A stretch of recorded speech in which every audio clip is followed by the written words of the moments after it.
प्रेम से बोले शंकर भगवान की जय। हर हर महादेव। देवों का देव महादेव जी के चरण में प्रणाम करती हूँ, मेरा प्रणाम स्वीकार हो। माता गौरी पार्वती के चरण में प्रणाम करती हूँ, मेरा प्रणाम स्वीकार हो। गणपत ललनवा के चरण में प्रणाम करती हूँ, मेरा प्रणाम स्वीकार हो। सब गुरु भैया बहना के चरण में प्रणाम करती हूँ। धरती पर बैठे धरती माता के चरण में प्रणाम करती हूँ, मेरा प्रणाम स्वीकार हो। गुरु भाई बहना, मैं एक कथा सुनाने जा रही हूँ। इस कथा को पूरा सुनिए और रहस्य जानिए। आदि नहीं आदि सुनने में शिव गुरु का अपमान होती है, पूरा सुनने में ज्ञान होती है। इसलिए कथा को पूरा सुनिए और रहस्य जानिए। हर हर महादेव, घर घर महादेव। गुरु भाई बहना, एक राजा थे और एक रानी। राजा साहब का कोई संतान नहीं होता था, तो राजा साहब बहुत दुखी रहते थे। एक दिन के बात है कि राजा बगीचे में बैठे हुए थे और पक्षियों की भाषा सुन रहे थे। जब पक्षी की भाषा सुन रहे थे तो एक तोता एक तोती थी। दोनों आपस में बड़े प्यार से बातें कर रहे थे।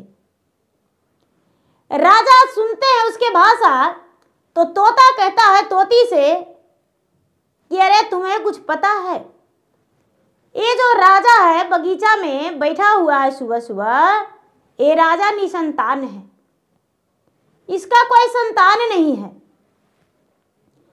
तोती कहती है कि तो इसका कोई उपाय नहीं है, तो अरे ये राजा पुत्र एक करवाएगा तो इसको संतान हो जाएगा। राजा साहब पक्षियों की भाषा समझते थे। राजा साहब घर आए, अपने रानी से कहते हैं कि ये रानी साहब, सब कुछ तो हम लोग किए हैं लेकिन पुत्र यज्ञ करवाएंगे। रानी कहती है कि महाराज इसमें कहने की क्या बात है, तैयारी कीजिए, पुत्र यज्ञ करवाइए। रानी और राजा दोनों मिल गए। राजा सारी सामग्री लाके ब्राह्मण को, काशी नगरी से ब्राह्मण को बुला के और पुत्र यज्ञ शुरू कर दिए। धीरे धीरे 9 दिन पुत्र यज्ञ हुआ। सभी लोग आए,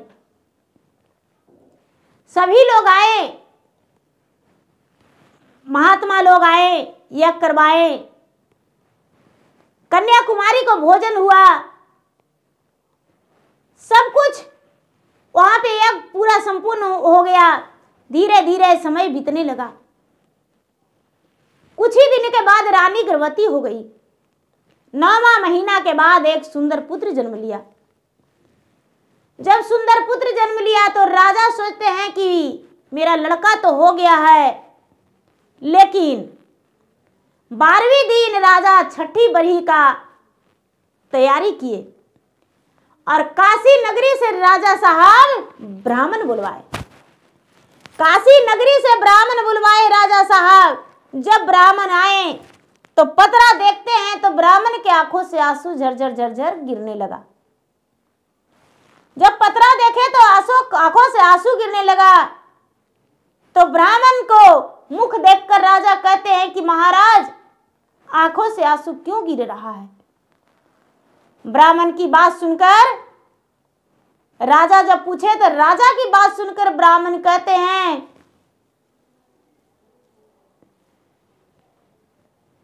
दुख बाके बतिया राजा कह लो न जा, अरे कह लो न जा है जी, कहल भी ना रह लो न जा रे की।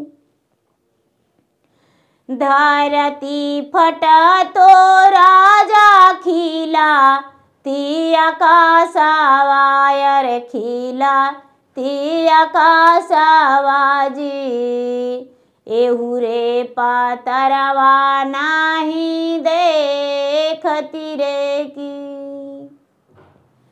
तोहरो लड़िकवा राजा बड़ा, छातर बालिया रे बड़ा, छातर बालिया जी, उनको के ऊंचा है लीलार वरे की।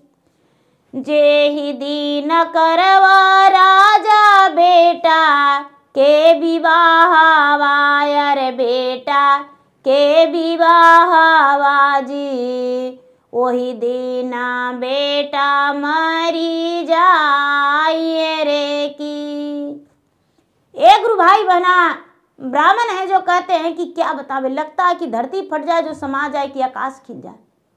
हमको तो बेकार पत्रा देख लिए, अब नहीं भी बतावेंगे तो आप बोलिएगा कि मुझे बताए नहीं। राजा झरझर रोने लगे, रानी का आंखों से गंगा जमुना बहने लगा। लोग कहते हैं कि चिंता मत करिए, शादी मत कीजिएगा बेटा के, तब तो नहीं कुछ होगा। राजा रानी दोनों चुप हो गए। धीरे धीरे समय बीतने लगा, लेकिन बेटा जो है उसका नाम भोला रख दिया गया।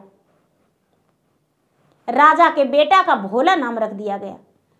अब भोला क्या होता है गुरु भाई बहना, जैसी 4 से 5 साल के हुआ तो भगवान का पूजा पाठ करने लगा, भगवान का भक्ति करने लगा।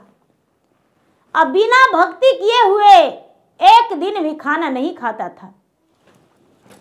राजा रानी अपना बेटा को हर चीज छूट दिए हुए थे कि जो भी बेटा करेगा वही अच्छा है, जैसे भी बेटा कहेगा वो अच्छा है, जे कहेगा से सुनेंगे। भोला जैसे कहता था वैसे माता पिता मानते थे। धीरे धीरे समय बीतने लगा। भोला का इतना जल्दी ज्ञान होना, जल्दी जल्दी वो बड़ा हो गया, माता पिता को पता ही नहीं चला। जैसा ही भोला 16 साल के हुआ तो सब कोई कहने लगे कि ये राजा साहब बेटा के ब्याह नहीं करिएगा, बेटा बड़ा हो गया है। अरे बर से बरात हो जाता है तो शादी अच्छा लगता है, बेटा के शादी कर दीजिए। राजा साहब रानी की ओर देखते हैं, रानी राजा की ओर देखते हैं। राजा तैयार नहीं होते ब्याह करने के लिए, उनका कलेजा कांपता है।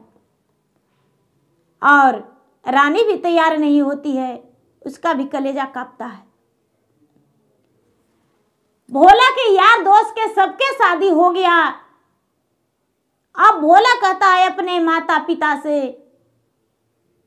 बड़ा प्रेम से माता के गोद में बैठ के, माचिया बैठा ले तो ही माता जी बढ़ाए तीन, अर माता जी बढ़ाए तीन जे, सुनो माता बचाना हमार नरे की। हमरो से छोटे माता भाई ले विवाह वायर भाई ले विवाह हो, हमरा के ब्याहवा कहिया कार बुरे की। रानी कहती है तोहरा के जोड़ी बेटा कन्या नाही मिला लो, यार कन्या नाही मिला लो हो, तोहरो के ब्याहवा कैसे कारियो रे की। रानी कहती है कि बेटा तुम्हारा जोड़ी कन्या नहीं मिलती है, कहाँ से ब्याह करें। नहीं बेटा तुम्हें ब्याह नहीं करेंगे। लेकिन लड़का होने कैसे टल सकता है। लड़का जिद कर दिया कि नहीं माँ हमको ब्याह कर दो। सब लोग कहने लगे कि राजा साहब बेटा कुछ कर लेगा तो क्या करिएगा, उसको ब्याह कर दीजिए। रानी साहब आप सोचते हैं कि मेरा बहू आ जाएगी तो मेरा राज नहीं रहेगा, मेरा सब कुछ छिना जाएगा, ये गहना ये श्रृंगार, नहीं नहीं ऐसी बात नहीं है। रानी बोलती ऐसी बात नहीं है, अरे सब तो मेरा बेटा का है, मेरा बेटा जो कहा वो हम किए, ब्याह नहीं करेंगे। ए गुरु भाई बहना, राजा साहब अपने बेटा के रिश्ता के लिए राजी हो गए, शादी के लिए राजी हो गए और हाँ बोल दिए। जो हैं भोला के शादी को सुनकर बड़े खुश हो गए, लेकिन माता पिता बड़ा उदास थे। शादी पक्की हो गया, बारात का दिन भी बैठ गया, दिन सुदिन बैठ गया।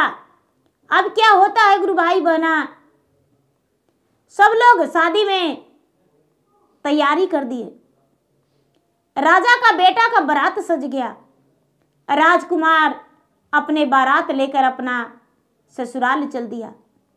ब्याह हो गया, दुल्हन आ गई।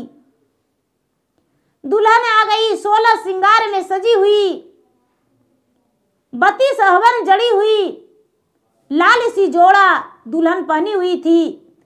रानी देखी तो आंखों से आंसू बरसने लगा। किया कितना सुंदर मेरा बहू है, कितना सुंदर जोड़ी है, लेकिन एक दिन के लिए ये बहू बनी है और मेरा बेटा तो स्वर्ग सिधार जाएगा। आज ही तक मेरा बहू है, आज ही तक मेरा बहू है, अब हम क्या करें। ए गुरु भाई बहना, बहू पूछती है कि माँ जी क्या मुझसे आप प्रसन्न नहीं हैं, मैं पसंद नहीं हूं जो मुझे देखकर आप रो रहे हैं। रानी कहती है बेटी ऐसी बात नहीं है, बस तुम्हारे माता पिता को मेरा याद आ गया कि कितना सुंदर बेटी तुम्हारे माता पिता अपने आंचल को नीचे छुपा के रखे थे। आज उन्हें बेटी का सूरत दिल में गूंज रहा होगा। बहू याद करके कहती है माँ जी आप तो बहुत गहरा सोच रहे हैं, सच में मेरी माँ मेरा याद कर रही होगी। इतना कह के अपना सुहाग सेज पे चली गई। सुहाग सेज पे चली गई। बोलते बतिएते गुरु भाई बहना आधी रात हो गया। राजकुमार का भी नींद आ गया और राजकुमारी का भी नींद आ गया। गरजता हुआ एक नाग आया और राजकुमारी को डांस लिया। राजकुमार को डांस लिया गुरु भाई बहना, और डांस के और वो सर्प बाहर निकल गया। सर्प जब बाहर निकल गया, सवेरे हुआ। जब सवेरा हुआ तो राजकुमारी देखती है कि अरे मेरे पति मुंह से झाग गिरा हुआ है और जैसे भी कर रहे हैं वैसे हो रहे हैं। चिल्ला उठी और कहती है अपने सास को ससुर को कि माता जी जल्दी से दौड़िए, ये तो कुछ बोल नहीं रहे हैं। राजा रानी तो दोनों जानते थे कि अनहोनी होने वाला है। बेटा में लपट झपट के रोने लगे। बेटा में लपट झपट के रोने लगे। सारा गांव कहने लगा कि राजा साहब आपकी बहू अभागिन है, आपकी बहू कर्महीन है, कुलछनी है, आप इसे माथा मुड़ के चूना का टीका लगा के और घर से निकाल दीजिए। राजा रानी तो रोते रोते एकदम अपना जान भी प्राण भी त्यागने वाले थे, लेकिन गांव वाला है गुरु भाई बहना राजा के बहू के क्या करते हैं कि पकड़ के और उसको बाल काटने का कोशिश करते हैं। राजकुमारी हाथ पकड़ के सबको खींच देती है, भगा देती है कि मुझ में कोई नहीं ठेकी है, मेरा बाल मत काटिए, मुझे चूना के टीका मत लगाइए, मुझे गधा पर बैठ के मत घुमाइए, हम अभागिन नहीं हैं, हम अपने पति को जीवित कर देंगे। सब लोग कहते हैं कि राजा की बहू डायन है, ढूकते खा गई अपना पति को, लेकिन कहती है नहीं, ऐसा बात नहीं है, सब लोग छोड़ दीजिए। याद आया कि हम तो भगवान का भक्त हैं, हम तो भगवान का भक्त हैं, हम भगवान के पास जाएंगे। एक गुरु भाई बहना एक लोटा जल लेके और कहती है भगवान भोलेनाथ से कि हे भोलेनाथ, अपना नाग को कैसे छोड़ दिए जो मेरा पति को डांस लिया, ये कैसे हो गया? आवाज हम सुहाग रात में विधवा, हम अभागन बन गए, कुलछनी बन गए, सब लोग ऐसे ऐसे कर रहे हैं, भगवान मुझ पे दया कीजिए। लेकिन भगवान ही तो रक्षक और भगवान ही भक्षक रहते हैं गुरु भाई बहना। भगवान इसका पति का प्राण को वापस नहीं किए। भगवान सीधा कहते हैं कि पुत्री है तो विधि का विधान था। गुरु भाई बहना, ये क्या करती है राजकुमारी, इसे लगा कि हमें कुछ तो करना चाहिए। सब लोग को मना कर दी कि भाई मेरा पति को कोई भी नहीं ले जाइएगा शमशान घाट, और नहीं तो पूरा गांव को हम छाई कर देंगे जला के, मेरा पति को छोड़ दीजिएगा। क्या करती है गुरु भाई बहना, घर से बाहर हो जाती है और घर से बाहर होके पूरा विलाप करती है, रोती है, पूरा रोती है और रो के कहती है, 16 सिंगरवा नागिन साजल, मोरे बदाना मायर साजल, मोरे बदाना माहो, सजी गई ले लाल रंग जोड़न रे की, सजियो में गई ले नागिन बाती से आबराना मायर, बाती से आबराना माहो, सजी गई ले लल का सिंदूर रे की। पति जी से हम नागिन बोला, हूँ न पाबाली, अरे बोला हूँ न पाबाली हो, छोड़ी दियले हमारा के साथ रे की।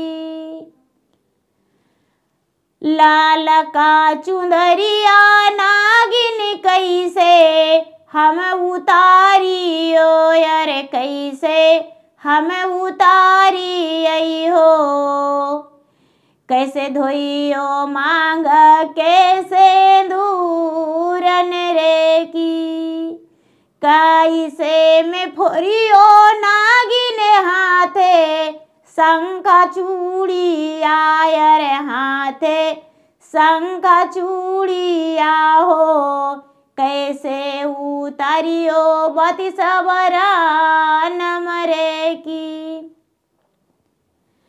पाल भर खातिर नागिन देदा दारसाना मायर, देदा दारसाना माहो, तोहरा के करी हाथ जोड़िन रे की। जाए से तड़पो नागिन बिना जाला के मछली आयर, बिन जाला के मछलिया हो, ओइसी तड़पो जियरा मोरन रे की। ए दीदी बेचारी अब सोचती है कि नाग तो डसवे किया है, तो क्यों ना हम नागिन को बुलावे, कुछ तो उपाय करना होगा। नागिन से कहती है कि हे नागिन, एक दिन के लिए मुझे शादी का जोड़ा मिला, 16 श्रृंगार मिला, मांगे में सिंदूर सजा, अब हम कैसे उतारे मुझे नहीं पता है, हम कैसे उतारे, हमें दर्शन दो नागिन और मुझे उतारने का उपाय बताओ। एक स्त्री के जाति का विलाप सुन के नागिन नाग से कहती है कि हे नागराज, आप उस सुहागिन स्त्री का पति का डांस लिए, वो बेचारी ये भी नहीं जानती है कि पति का सुख कैसा होता है, उसका मांग में सिंदूर सजा और आप डांस लिए। हम जाते हैं उसको पास, क्या बोलती है, हमें बहुत ममता लग रहा है, हम जाएंगे। जो नाग है, नाग कहते हैं कि मत जाओ, मनुष्य जो है मानव है वो छली होते हैं, वो छल करेंगे, तुम्हारा प्राण ले लेंगे। नागिन कहती है कि चाहे मेरा प्राण ले ले, अग्नि में जला दे, लेकिन हम अवश्य जाएंगे रानी के पास, राजकुमारी के पास, और जाके हम उसे कहेंगे कि हाँ मेरा नाग डासा है। एक गुरु भाई बहना, नागिन जो है नागलोक से हनकते एकदम आके नागिन राजकुमारी के पास लौटने लगी और कहती है कि बहन क्या बोलती हो, पुत्री तुम क्या बोलती हो, बताओ। नागिन को पकड़ के और कहती है कि हे नागिन, ये जो तुम्हारा लाल रंग का सजा हुआ सिंदूर है मेरा श्राप से भस्म हो जाएगा, तेरा सारा पुत्र भी मर जाएगा और तुम एक विधवा बन के रहोगी, और नहीं तो मेरा पति का प्राण वापस करो। नागिन कहती है कि पुत्री ये तो विधि का विधान था, इसमें मेरा कोई दोष नहीं। बस जमराज जो थे आदेश दिए और तुम्हारा पति का मेरा पति डास लिए, इसमें मेरा पति का कोई दोष नहीं। नागिन कहती है तो क्या, मेरे पति तो विधवा मुझे लिखा हुआ था, मेरे पति का तो आयु कम था, ठीक है, तुम्हारा कहना है कथन अनुसार कि मेरे पति का आयु सुहाग रात में मृत्यु था, लेकिन क्या मुझे भी सुहाग रात में विधवा होना लिखा था? नागिन कहती है कि नहीं, तो मेरा पति का प्राण लौटा दो, और नहीं तो हम तुम्हें श्राप दे देंगे, हम तुम्हें श्राप दे देंगे जो सातों जन्म विधवा रहेगी। हम तो इस जन्म में विधवा हुए हैं ना, तुम सातों जन्म विधवा रहेगी। जिस दिन तुम्हारा जोड़ी मिलेगा उसी दिन तुम्हारा जोड़ी का प्राण निकल जाएगा, क्या सह पाएगी? नागिन कहती है कि नहीं, नहीं, ऐसा श्राप मत दो पुत्री, हम तुम्हारे लिए भगवान से अर्जू करेंगे, विनती करेंगे, और तुम्हारा पति का प्राण हम वापस लौटाएंगे। ये जो राजकुमारी है अपना पति के सब में जाके लपट गई, और लपट के और सभी लोग ले जाने के लिए तैयारी कर रहे थे कि इसे मरसान घाट ले जाएंगे, शमशान घाट ले जाएंगे और अग्नि संस्कार कर देंगे। माया के बाजार में सब लिपटे हुए हैं, लेकिन कहती है कि नहीं, हम अपने पति को सबको नहीं ले जाने देंगे, सब छोड़ दीजिए। गुस्सा नाराज होकर गांव वाले छोड़ दिए कि राजा की बहू है, वो लटकी हुई है और किसी को ले जाने नहीं दे रही है। फिर भी कुछ लोग कहते हैं कि भाई वो तो पागल हो गई है, उसे ले चलिए, नहीं ले जाने दी। नागिन जो है गुरु भाई बहना, नागिन कैलाश पर्वत पे पहुंची, कैलाश पर्वत पे पहुंची, और कैलाश पर्वत पे जाके महादेव को शरण में लपट के और कहती है कि हे महादेव, उस स्त्री का पति का प्राण बचा दीजिए, लौटा दीजिए। सुहाग रात में तो राजकुमार का मृत्यु था, लेकिन राजकुमारी का विधवा होना नहीं लिखता था। भगवान भोलेनाथ कहते हैं कि नहीं, हम बदल नहीं सकते हैं, जो लिखा हुआ था वो मिटा नहीं सकते हैं। हम इसे कैसे बदल सकते हैं? उसे तो लिखा हुआ था सुहाग रात में मृत्यु होना, तो हम ऐसा नहीं कर सकते हैं। नागिन कहती है कि हम सर पटक पटक के मर जाएंगे।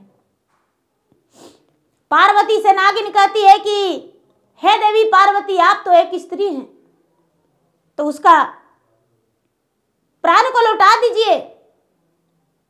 पार्वती महादेव को कहते हैं, लेकिन महादेव नहीं सुनते हैं। महादेव नहीं सुनते हैं गुरु भाई बहना। विष्णु लोग जाती है विष्णु भगवान से भी।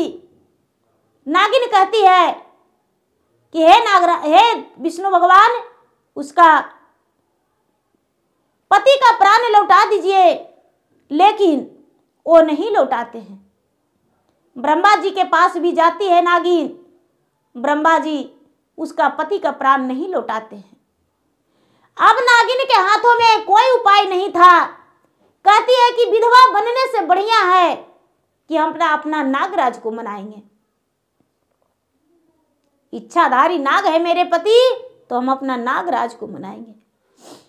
वो अपना नागलोक में लौट आई और अपना नाग से कहती है कि हे स्वामीनाथ, स्त्री का जाति मानव इतना बेकार होते हैं कि मुझे श्राप दे देंगे। अब यदि श्राप दे देगी तो हम 7 जन्म विधवा हो जाएंगे। इसलिए आप इसी पल नाग रूप छोड़ दीजिए, त्याग कर दीजिए और राजा का पुत्र का शरीर में प्रवेश कर जाइए। राजा का पुत्र के शरीर में प्रवेश कर जाइए और उठ के बैठ जाएगा। नाग कहते हैं कि कैसे हो सकता है, ऐसे कैसे प्रवेश कर सकते हैं। नागिन कहती है कि हे स्वामीनाथ, हम एक बुढ़िया बन जाएंगे और राजकुमार के देखने के बहाने हम उसके आंगन में जाएंगे और बोलेंगे कि भाई कोई पानी देकर देखे हैं, कोई पानी देकर देखिए, हो सकता है कि इसका मुख में प्रवेश कर जाए, अंदर हो सकता है कि इसका मुंह सूखा हो और हम गंगा जल पिलाएंगे और उसी जल में आपका आत्मा रहेगा और उसमें प्रवेश कर जाइएगा। गुरु भाई बहना, नागिन जो है, नागिन एक बुढ़िया का रूप धारण कर ली। बुढ़िया का रूप धारण करके और राजा के घर में चल गई।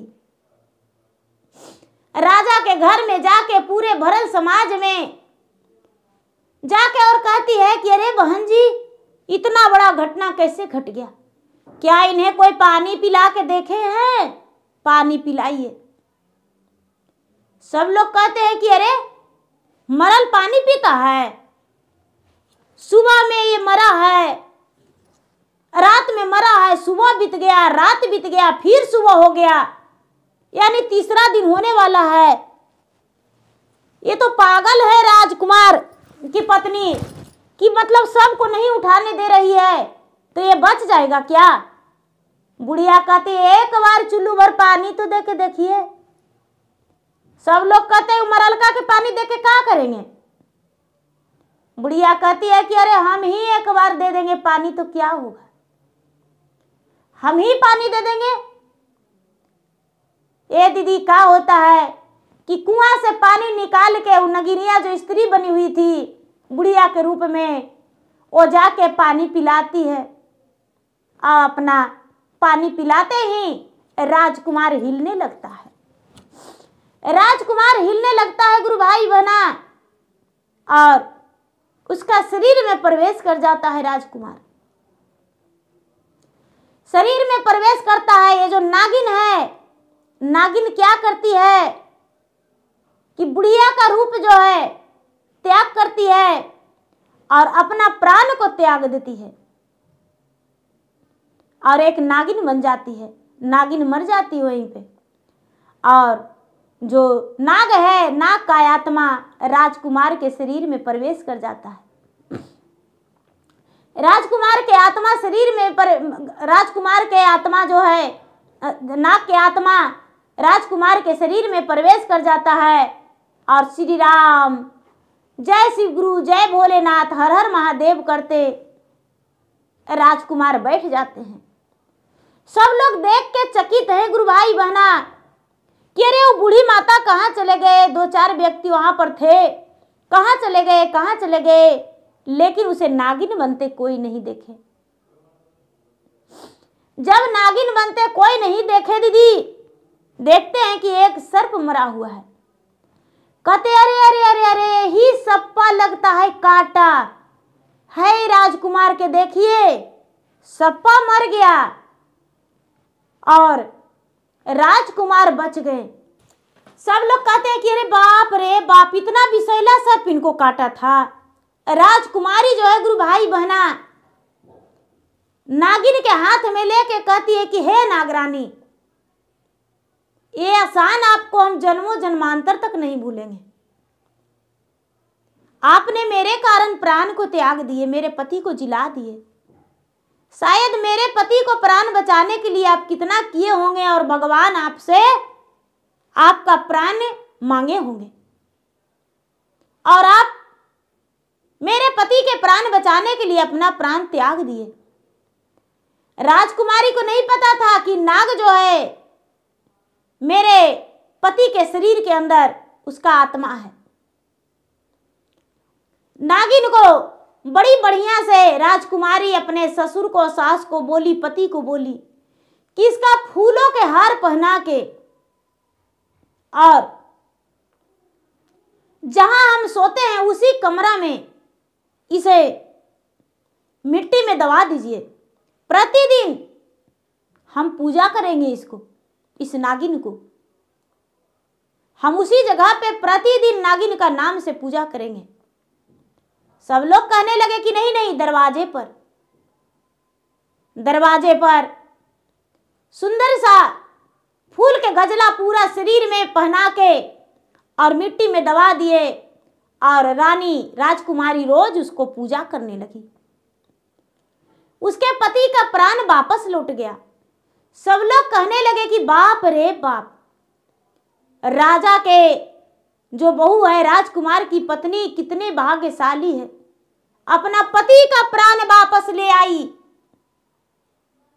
पति का प्राण वापस ले आई। जो राजा और रानी है दोनों अपने बहू को कहते हैं कि बहू मुझे क्षमा करना, मेरा बेटा का तो सुहाग रात में मृत्यु लिखा था, मेरा बेटा का सुहाग रात में मृत्यु लिखा था और हम तुम्हें नहीं बताए थे।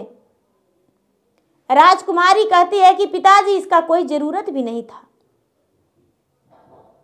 हम तो स्वयं नागिन को ही बोले कि भाई तुम्हें श्राप दे देंगे और मेरा पति का जिला दो, और नागिन ने देखिए अपना प्राण दे दिया भगवान के मनाने में और मेरा पति का प्राण लौटा दिया।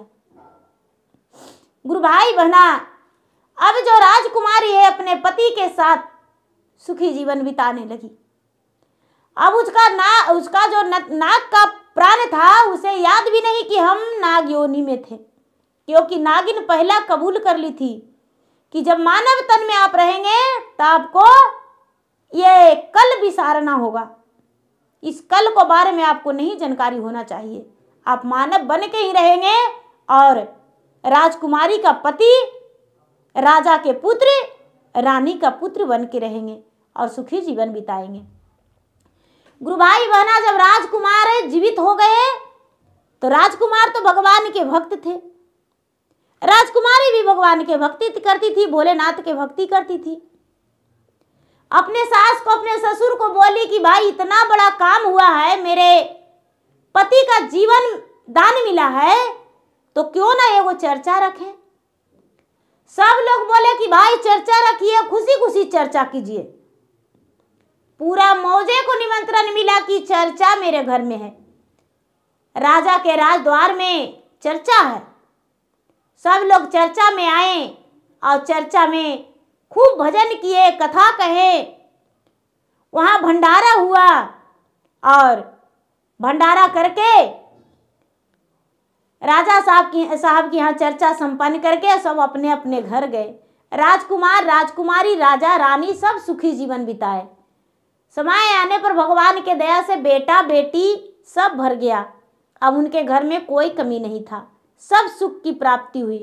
तो देखिए भगवान का भक्ति, भगवान का महिमा अपरंपार है।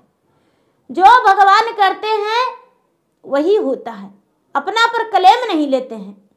भगवान की इच्छा अनुसार सब कुछ होता है। भगवान जो हैं रक्षक भी हैं और बच्चक भी हैं। कहते हैं भगवान की रोते हैं हम ही और हंसते हैं हम ही, गाते हैं हम ही और सुनते भी हैं हम ही। भगवान का कथन गलत नहीं है। तो देखिए गुरु भाई बहना, मेरा वीडियो अच्छा लगे तो मेरे वीडियो का लाइक करें, शेयर करें। चैनल पर यदि नए हैं तो चैनल का सब्सक्राइब करें, बेल आइकन घंटी को दबाएं, जो कि मेरा वीडियो का नोटिफिकेशन सबसे पहले आपके पास जाए, आप मेरा वीडियो सुन सके। कमेंट बॉक्स में हर हर महादेव, जय शिव गुरु जरूर लिखे। धन्यवाद। हर हर महादेव, घर घर महादेव।